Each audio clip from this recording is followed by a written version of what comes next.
आज हम जानेंगे बीएनएस धारा 4 क्या है। अपराध और सजा के प्रकार को आसान भाषा में समझें। नमस्कार दोस्तों, आज हम भारतीय न्याय संहिता यानी बीएनएस 2023 की धारा 4 को बहुत ही सरल भाषा में समझेंगे। धारा 4 बताती है कि अगर कोई व्यक्ति अपराध करता है तो उसे किस प्रकार की सजा दी जा सकती है, यानी अदालत के पास अपराध की गंभीरता के अनुसार कौन कौन से दंड देने का अधिकार है। यदि आप कानून के विद्यार्थी हैं, प्रतियोगी परीक्षा की तैयारी कर रहे हैं या कानून को सरल भाषा में समझना चाहते हैं तो इस वीडियो को अंत तक जरूर देखें। सबसे पहले जानते हैं धारा 4 क्या कहती है। बीएनएस की धारा 4 के अनुसार अपराध करने वाले व्यक्ति को निम्नलिखित प्रकार के दंड दिए जा सकते हैं, जैसे मृत्युदंड, आजीवन कारावास, संपत्ति की जब्ती, जुर्माना, सामुदायिक सेवा। यानी अदालत अपराध की प्रकृति और गंभीरता के अनुसार इनमें से एक या एक से अधिक दंड दे सकती है। अब इन सभी को एक एक करके समझते हैं। सबसे पहले जानते हैं मृत्युदंड। मृत्युदंड सबसे कठोर सजा होती है। यह केवल अत्यंत गंभीर अपराधों में दी जाती है। उदाहरण के लिए जैसे आतंकवादी हमले, अत्यंत जघन्य अपराध, देश के विरुद्ध गंभीर अपराध। हालांकि भारत में मृत्युदंड केवल रेयरेस्ट ऑफ रेयर यानी अत्यंत दुर्लभ मामलों में ही दिया जाता है। अदालत हर पहलू पर विचार करने के बाद ही यह सजा सुनाता है। अब जानते हैं दूसरा, आजीवन कारावास। आखिर आजीवन कारावास का अर्थ क्या है?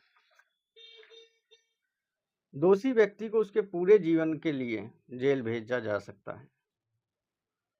बहुत से लोगों को लगता है कि आजीवन कारावास केवल 14 साल की सजा होती है, लेकिन कानून के अनुसार इसका वास्तविक अर्थ जीवन भर की कैद है।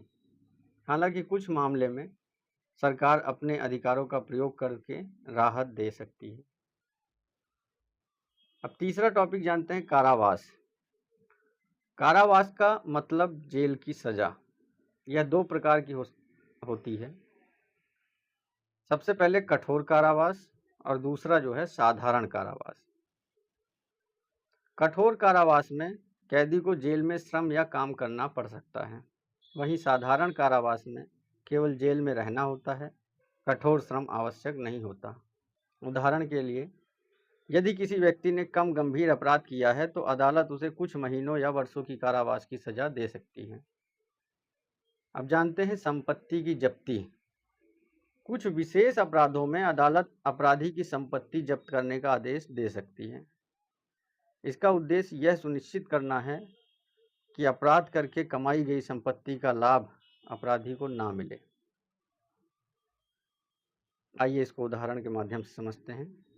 यदि किसी व्यक्ति ने अपराध करके अवैध धन अर्जित किया है तो कानून उसकी संपत्ति जब्त कर सकता है।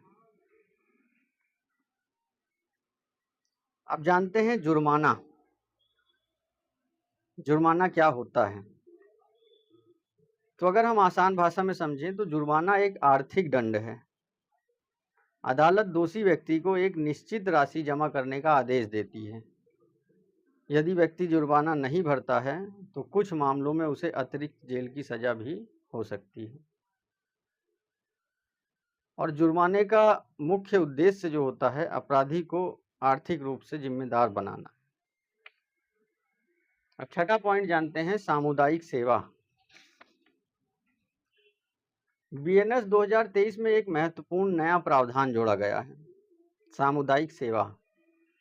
इसका मतलब है कि कुछ छोटे या कम गंभीर अपराधों में अपराधी को समाज के हित में कार्य करने का आदेश दिया जा सकता है, जैसे सार्वजनिक स्थानों की सफाई, सामाजिक कार्यों में सहयोग, जनहित के अन्य कार्य। इसका उद्देश्य केवल दंड देना नहीं बल्कि व्यक्ति में सुधार लाना भी है।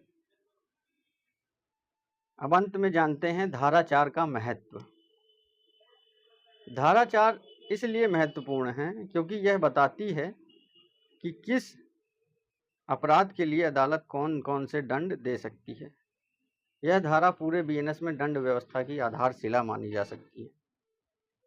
जब भी किसी अपराध की बात होती है, अंततः प्रश्न यही होता है कि दोषी को क्या सजा मिलेगी, और उसका उत्तर धारा 4 में मिलता है। तो दोस्तों, आज हमने बीएनएस की धारा 4 को सरल भाषा में समझा। धारा 4 के अनुसार अपराधी को निम्न दंड दिए जा सकते हैं: मृत्युदंड, आजीवन कारावास, कारावास, संपत्ति की जब्ती, जुर्माना, सामुदायिक सेवा। यदि आपको यह जानकारी उपयोगी लगी हो तो वीडियो को लाइक करें, चैनल को सब्सक्राइब करें और बेल आइकन को जरूर दबाएं। धन्यवाद।